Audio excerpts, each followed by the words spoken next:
De tal manera de que estos son los originales.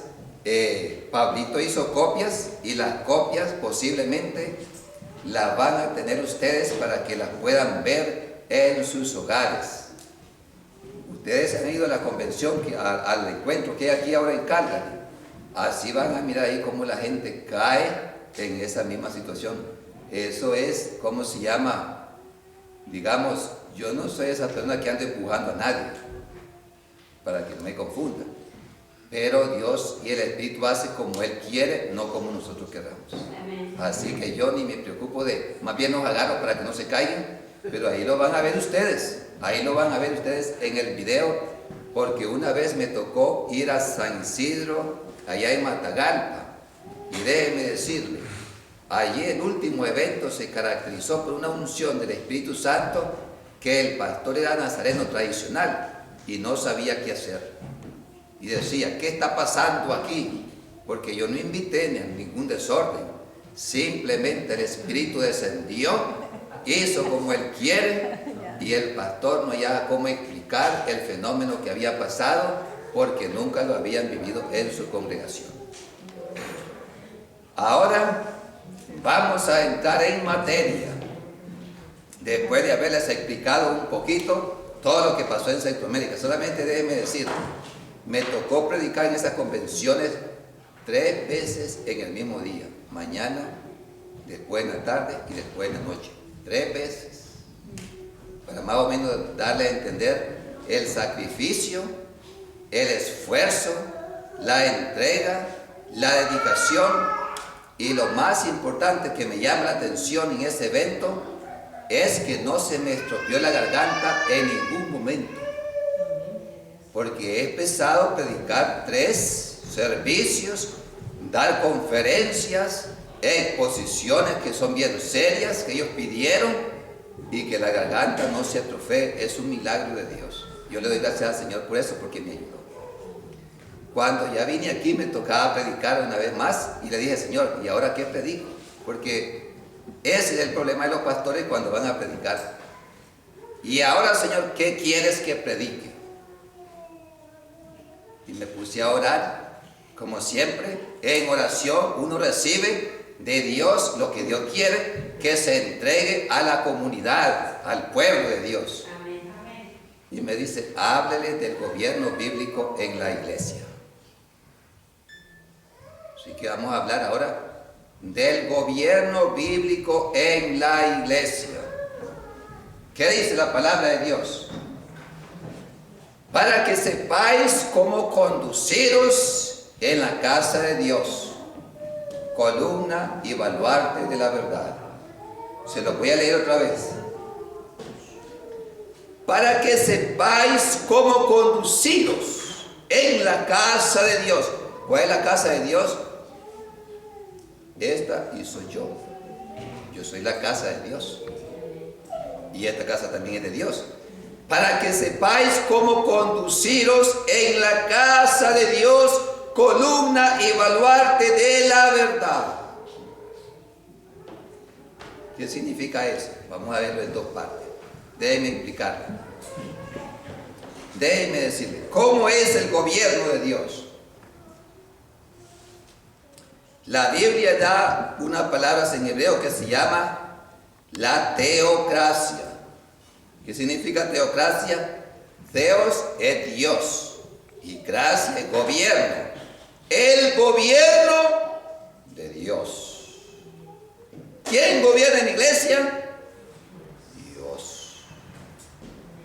Déjeme decirle algo. Dios es el gobernador de todo lo que existe, el Dios de la historia. ¿Sabe qué le dijo Dios a Nabucodonosor? Estas palabras: para que entiendas que el Altísimo gobierna sobre los reinos de los hombres y Él los da a los que Él quiere. Porque Él creía que gobernaba por sí mismo y Dios lo volvió loco, le cambió su corazón de carne y le puso uno de buey y comía hierba como los animales por 7 años. ¿Quién gobierna en las naciones aún cuando no son de Dios? Dios está en control de lo que pasa en el mundo entero. Aquí no gobierna Harper. El Señor está en control de lo que Él está haciendo. En Estados Unidos no gobierna Bush. El Señor está en control de lo que está pasando en el mundo entero. Por eso es que la Biblia dice, y cuando los transgresores lleguen al colmo, entonces Dios hará lo que Él hizo. ¿Y cuál es lo que dice la palabra de Dios? Entonces Dios le envía un poder engañoso para que crean en Él. ¿Cuál es Él? Espíritu del anticristo, que se está hablando en Apocalipsis, la bestia. ¿Cuándo será eso? Cuando los hombres lleguen al colmo del pecado. Dios va a decir, basta ya. Y el mundo será entregado. Por eso es que Jesús dijo, en mí, que soy el Hijo de Dios, no creéis. Pero cuando se manifieste aquel inicuo, entonces en Él creeréis. Entonces nosotros debemos estar apercibidos, ¿cómo se llama? De la verdad. La verdad es que Dios gobierna sobre los reinos de los hombres. Amén. Y la historia está escrita no por los hombres, Dios conoce la historia. Amén. Y cuando ustedes miren en Apocalipsis o en el libro de Daniel, Dios le dijo a Daniel los imperios que iban a gobernar la tierra. Antes de que estos imperios hubieran sido fundados sobre la faz de la tierra, Dios ha establecido personas para los cuales van a gobernar y van a hacer la obra. Dios gobierna. Ahora vamos a ver cómo se aplica esto. Entonces, Dios gobierna sobre toda la creación. Dios tiene, déjeme decirle, la tierra. Aquí el hombre, Dios lo puso. ¿Para qué? Para que gobernara sobre la tierra. Pero Dios tiene ángeles también. Otra creación que fue hecha antes que los hombres. Esa creación, Dios gobierna sobre ellos y hacen la voluntad de Dios. Dios tiene arcángeles, tiene ángeles, tiene serafines, tiene querubines, virtudes, potestades. Y todas esas huestes que Dios tiene, gobiernan y rigen el mundo en que vivimos. Déjeme decirle, ¿por qué la tierra aún no se ha desviado de su lugar y aún permanece en el mismo lugar?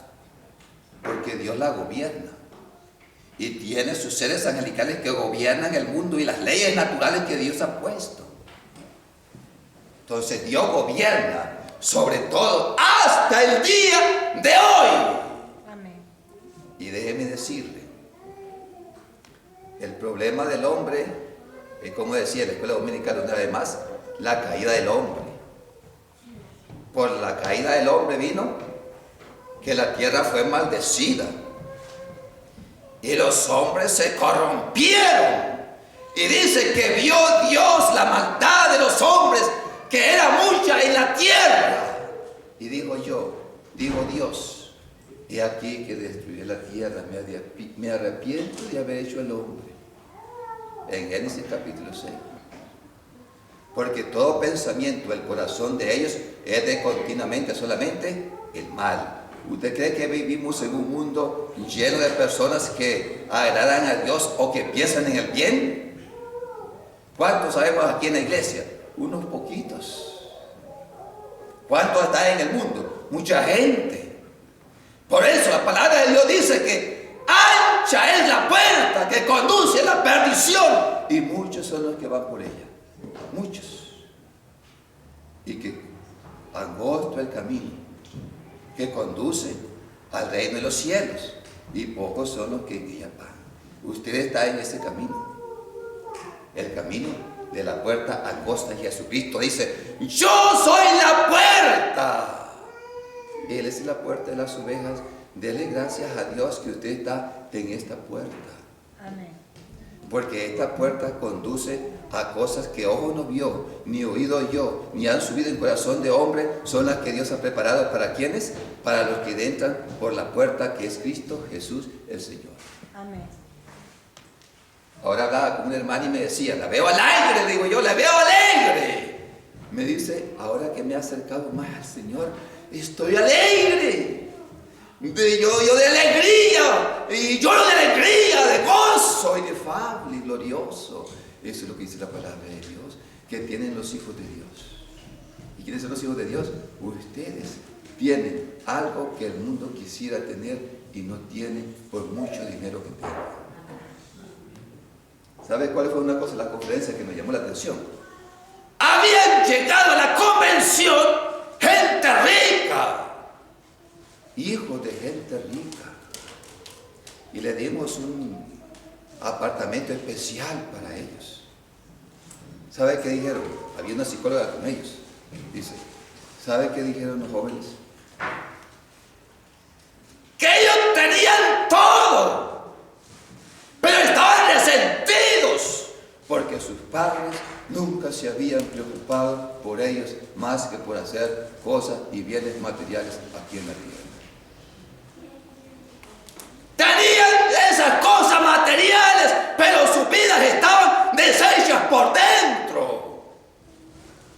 Qué triste cuando la persona vive sin Dios.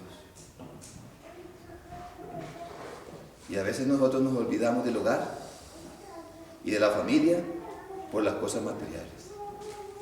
Y le voy a decir, en el gobierno de Dios, primero está Dios, después su esposa o su esposo, después sus hijos y después todo lo demás. Y a veces cambiamos el orden de Dios en la familia y entonces hay problemas.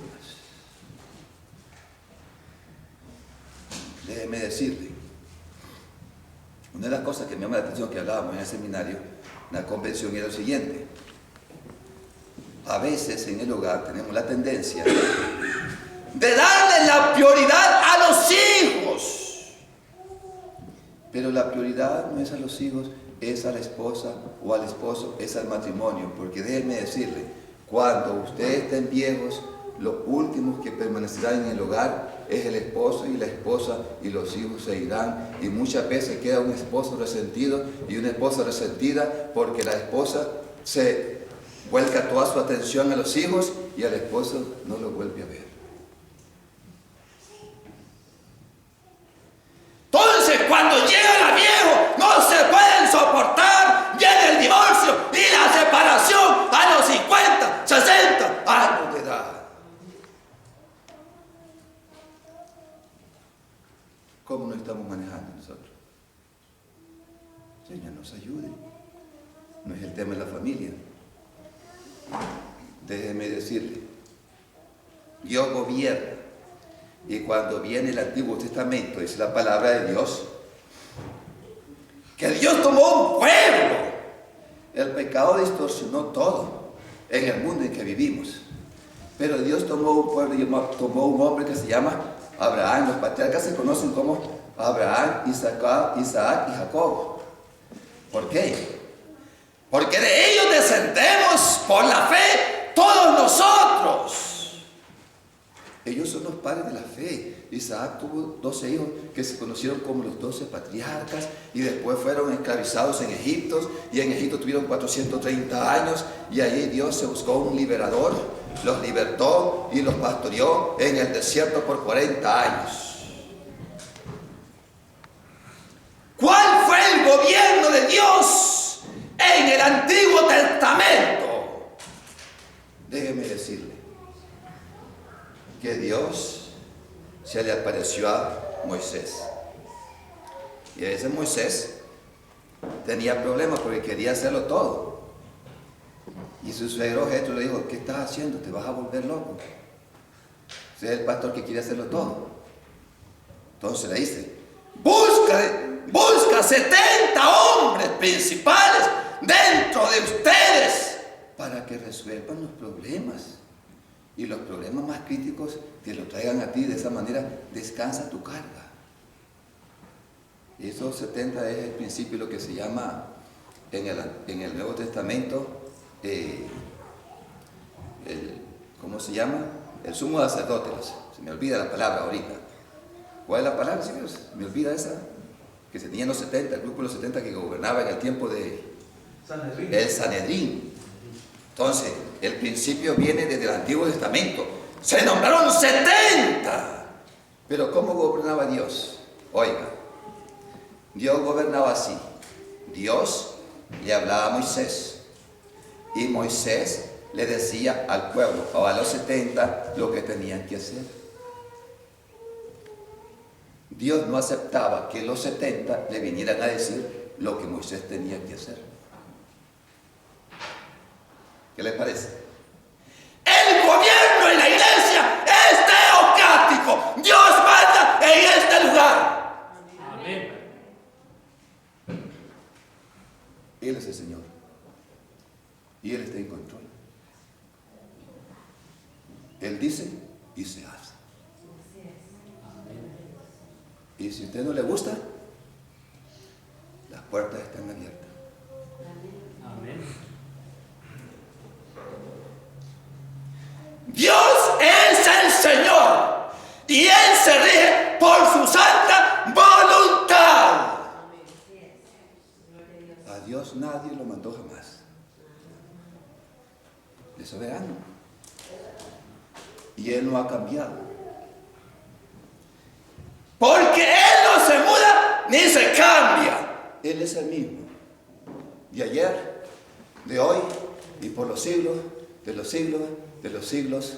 Amén. Amén. ¿Qué les parece? Amén. Pesado. Pero es la palabra de Dios. Es lo que me dio Dios que tenía que darles. Entonces déjenme decirle. María cuestionó a Moisés y habló en contra de él. Entonces Dios la puso leprosa.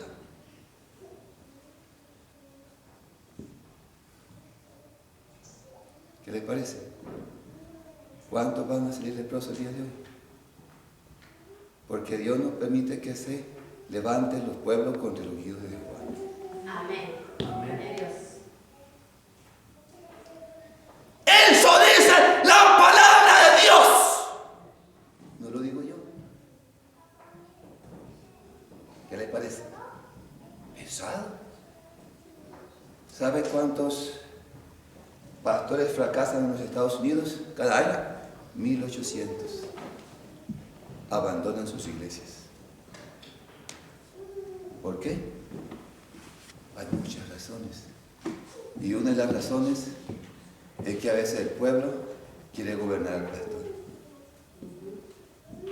En el Nuevo Testamento se le conoce como la Odisea, el gobierno del pueblo. Se llega a decir, nosotros mandamos en esta iglesia. Está equivocado. Dios manda. Amén. Porque esta iglesia la compró Dios con su sangre. No usted. Y déjeme decirle algo más. María se volvió leprosa. Por misericordia de Moisés, volvió a recuperar la salud. Porque hay algunos que se mueren. ¿Sabe que en el tiempo de Catherine Kuhlman, que me llama la atención en Toronto, se levantaron 2 hombres y cayeron muertos en el mismo culto? Historia real. En la misma iglesia quedaron muertos. Porque Dios tiene su orden en su iglesia. Como tiene su orden en el hogar. Entonces, ¿cómo gobernaba Moisés? A través de Dios. El arca del pacto, que significa Jesucristo, los guiaba de día y de noche. De noche con una columna de fuego de día por una columna de humo. Cuando el arca se paraba, ahí se paraban y descansaban, iban al ritmo de Dios.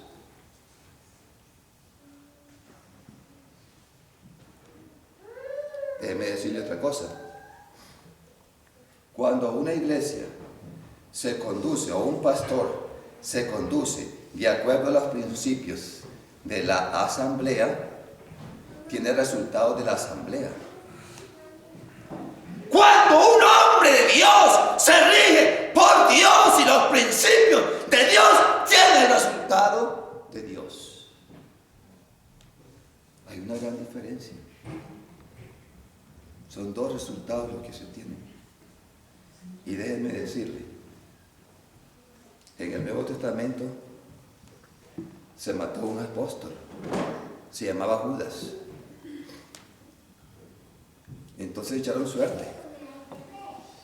Y como echaron suerte, cayó Matías, elegido.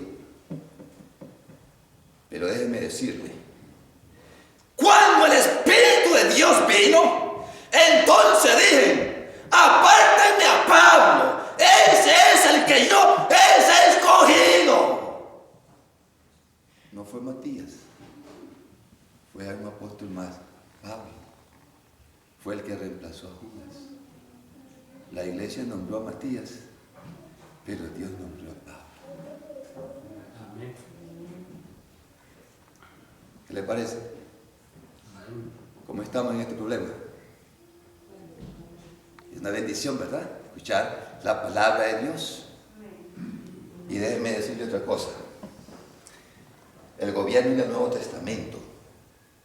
El gobierno del Nuevo Testamento es bien sencillo. Jesús vino y llamó a 12. Ustedes van a ser apóstoles. ¿Qué les parece? Ustedes van a gobernar mi iglesia. ¿Y cómo gobernaban los apóstoles? Pues los apóstoles andaban en las iglesias y ellos establecían ancianos en las iglesias. ¿Qué es un anciano? Un presbítero, es un pastor y un obispo. Amén. ¿Quiénes los nombraban? Dios a través de los ungidos que Él había puesto. ¿Cómo se gobierna la iglesia del siglo XX? En el siglo XX estamos en el tiempo de la iglesia de la Odisea. Oiga, en el gobierno de la Odisea, el gobierno es del pueblo, pero esa no es la voluntad de Dios. Es un gobierno que Dios no se agrada, Así es. porque es la iglesia destituida, la iglesia pervertida y la iglesia que no tiene Dios ni un elogio y que está perdida en sus delitos y en sus pecados. ¿Cómo elegimos ahora los nombramientos? ¿Por medio del gobierno del pueblo? No. Ustedes tienen un pastor. Dios tiene una visión. Y esa visión Dios no se la transmite a la junta directiva, ni se la transmite a la asamblea. Esa visión va al pastor. Y el pastor da a conocer la visión. Amén. Amén. ¿Qué les parece? Déjenme decirles, porque yo he visto estos problemas en el siglo XX.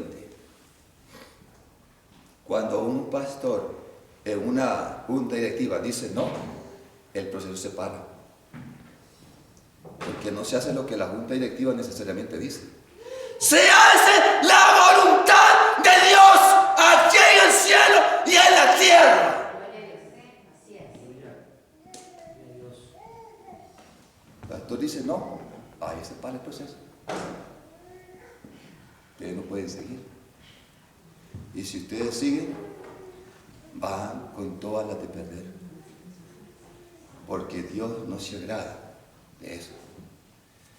Yo sabe que he conocido iglesias, porque me ha tocado trabajar Y sabe que hay iglesias donde hay una familia numerosa en la iglesia.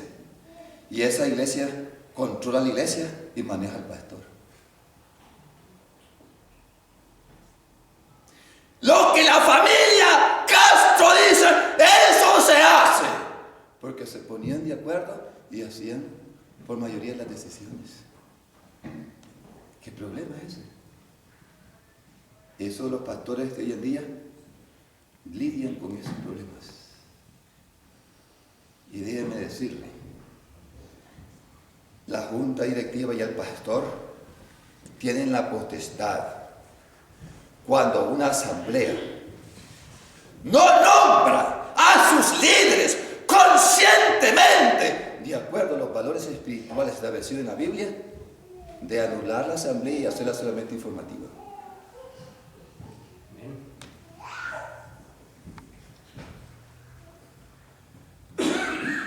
Y la palabra de Dios.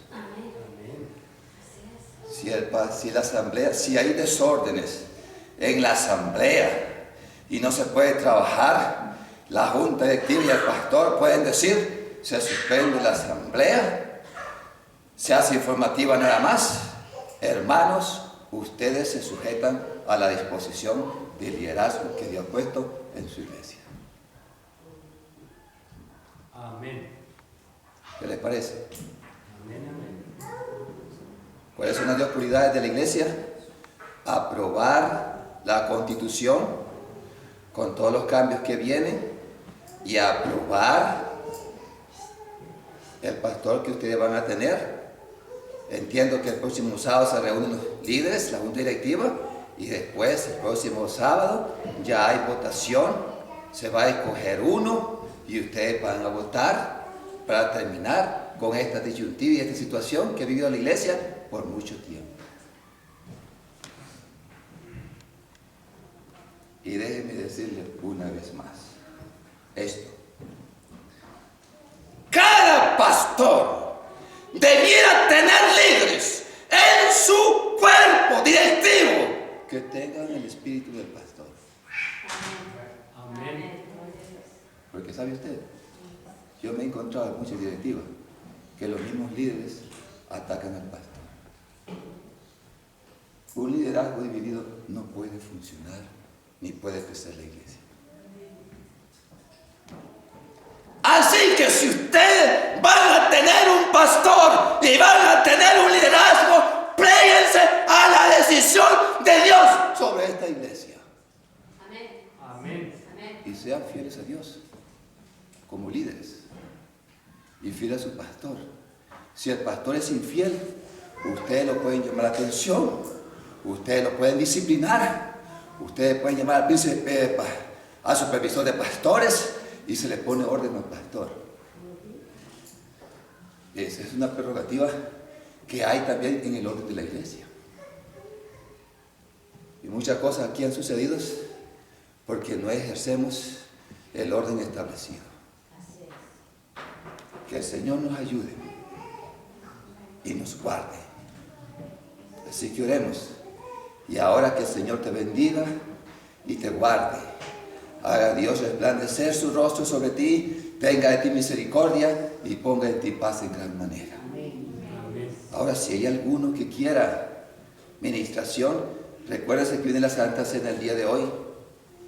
No está anunciada, pero no tienen que anunciarse. Algunos dicen, tienen que darme tiempo para una semana. No necesariamente, no es bíblico tampoco. Ustedes deben estar preparados para tomar la Santa Cena en el momento que se diga, hoy hay Santa Cena. Amén. Amén. Uno anda con Cristo todos los días como que si Él viene mañana. Y si usted está dispuesto para tomar la Santa Cena, entonces el día de hoy vamos a celebrar la Santa Cena. Pero si hay alguien que tiene una necesidad especial y quiere que oren por él antes de pasar a celebrar la Santa Cena, podemos orar por usted.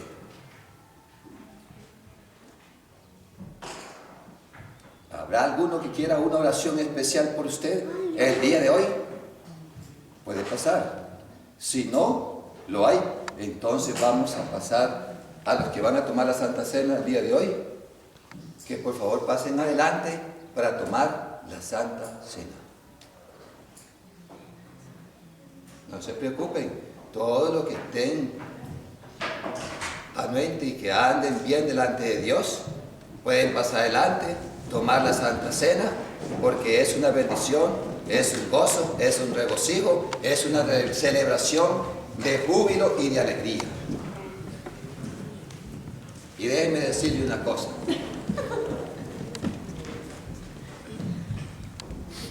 Déjenme decirle lo siguiente.